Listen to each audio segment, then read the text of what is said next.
कभी सोचा है कि इस इतने बड़े, इतने अनंत ब्रह्मांड में हम असल में हैं कहाँ? चलिए आज इसी एक सवाल का जवाब ढूंढने के लिए एक शानदार कॉस्मिक सफर पर निकलते हैं। जरा एक पल के लिए रात के आसमान की तरफ देखिए और सोचिए कि हम वाकई में हैं कहाँ। ये सवाल सुनने में तो बड़ा आसान लगता है ना? पर इसका जवाब पूरे ब्रह्मांड जितना ही विशाल और दिलचस्प है। तो चलिए इस रहस्य से पर्दा उठाते हैं। तो ठीक है, अपनी ये यात्रा शुरू करते हैं रात के आसमान में टिमटिमाते हुए उन तारों से जो सदियों से न जाने कितने ही मुसाफिरों को रास्ता दिखाते आए हैं। देखिए, आसमान में जो भी कुदरती चीज दिखती है, चाहे वो सूरज हो, चांद हो या तारे, उन्हें कहते हैं सेलेस्टियल बॉडीज। कमाल की बात है कि हजारों सालों से हमारे पूर्वज इन्हीं सेलेस्टियल बॉडीज को देखकर कहानियां बनाते थे और यही उनके लिए कैलेंडर और कंपास का काम भी करते थे। तो सबसे जरूरी बात, एक स्टार और एक प्लैनेट में आखिर फर्क क्या है? अच्छा, इसे ऐसे समझते हैं। एक स्टार वो एक जलते हुए अलाव जैसा है जिसकी अपनी गर्मी और अपनी रोशनी है। वहीं दूसरी तरफ एक प्लैनेट वो एक आईने की तरह है जो बस उस तारे की रोशनी को हमारी तरफ चमका देता है। सिंपल। और जब यही तारे आसमान में एक साथ मिलकर कोई जानी पहचानी शक्ल बनाते हैं तो उसे कहते हैं कॉन्स्टेलेशन। ये समझिए कि ये ब्रह्मांड का अपना कनेक्ट द डॉट्स वाला गेम है जिसमें हमारे पुरखों ने देवताओं से लेकर जानवरों तक की तस्वीरें देखी। इसका एक सबसे अच्छा उदाहरण है सप्तर्षि, जो ओर्सा मेजर कॉन्स्टेलेशन का ही एक हिस्सा है। जरा सोचिए, कोई पुराने जमाने का नाविक है जिसके चारों तरफ सिर्फ समंदर ही समंदर है। तब ये सप्तर्षि और पोल स्टार ही तो उसकी जीवन रेखा थे, जो उसे हमेशा नॉर्थ यानी उत्तर दिशा का सही रास्ता दिखाते थे। अच्छा, दूर के तारों को तो हमने समझ लिया। अब थोड़ा जूम इन करते हैं और अपने घर के जरा और करीब आते हैं, यानी हमारे अपने सोलर सिस्टम में। हमारा सोलर सिस्टम एक बहुत बड़े परिवार की तरह है जिसका मुखिया है सूरज। इसमें 8 ग्रह हैं, उनके अपने चांद हैं और तो और एस्ट्रॉइड्स जैसी कई चीजें भी हैं। और ग्रेविटी वो अनदेखी शक्ति है जो इस पूरे कॉस्मिक डांस को कंट्रोल में रखती है और हर ग्रह को अपनी सही जगह पर बनाए रखती है। सूरज हमारे सोलर सिस्टम का सिर्फ सेंटर नहीं बल्कि इसका दिल और इंजन सब कुछ है।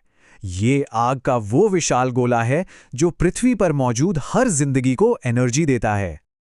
पर ग्रहों के अलावा भी यहाँ बहुत कुछ है, जैसे एस्ट्रॉइड्स जो चट्टानों के बड़े बड़े टुकड़े हैं, मीटियोरॉइड्स जो उनसे थोड़े छोटे हैं, और सैटेलाइट्स जो किसी ग्रह के चक्कर लगाते हैं, ठीक हमारे चांद की तरह।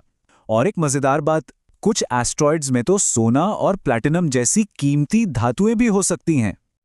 और अब इस सफर के सबसे अहम पड़ाव पर आते हैं।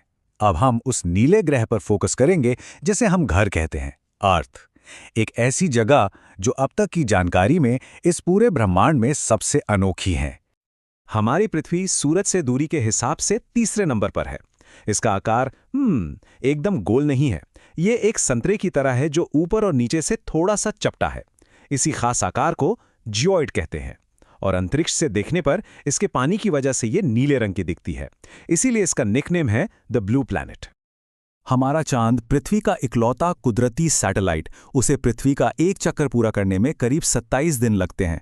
और दिलचस्प बात यह है कि महीने का जो कॉन्सेप्ट है ना, वो यहीं से आया है। ये है रोशनी की रफ्तार। इसका मतलब ये हुआ कि जब कोई आसमान में सूरज को देखता है तो वो असल में उस सूरज को देख रहा होता है जो 8 मिनट पहले था। जी हां, रोशनी को वहां से हम तक पहुंचने में इतना वक्त लगता है। तो अब हम अपने ग्रह को समझ चुके हैं, लेकिन सवाल यह है कि इतनी बड़ी दुनिया पर कोई अपना रास्ता कैसे खोजता है? इसका जवाब कुछ काल्पनिक रेखाओं में छिपा है। इक्वेटर एक ऐसी ही काल्पनिक रेखा है जो पृथ्वी को बिल्कुल बीच से 2 बराबर हिस्सों में बांटती है, नॉर्दर्न हेमिस्फीयर और सदर्न हेमिस्फीयर। ये लाइन भले ही कल्पना में हो, पर दुनिया पर इसका असर वो बिल्कुल असली है। इक्वेटर के अलावा ये 4 और भी बहुत जरूरी लैटिट्यूड रेखाएं हैं। यही वो लाइंस हैं जो तय करती हैं कि पृथ्वी के किस हिस्से में ज्यादा गर्मी होगी, कहाँ सर्दी पड़ेगी और कहाँ का मौसम हमेशा अच्छा रहेगा। और जैसे लैटिट्यूड हैं, ठीक वैसे ही लॉन्गिट्यूड हैं जो नॉर्थ से साउथ की तरफ जाती हैं। इनमें सबसे जरूरी है प्राइम मेरिडियन जो 0 डिग्री पर है। इसी एक रेखा की वजह से पूरे दुनिया का समय तय होता है, जिसे हम जीएमटी या ग्रीनिच मीन टाइम कहते हैं।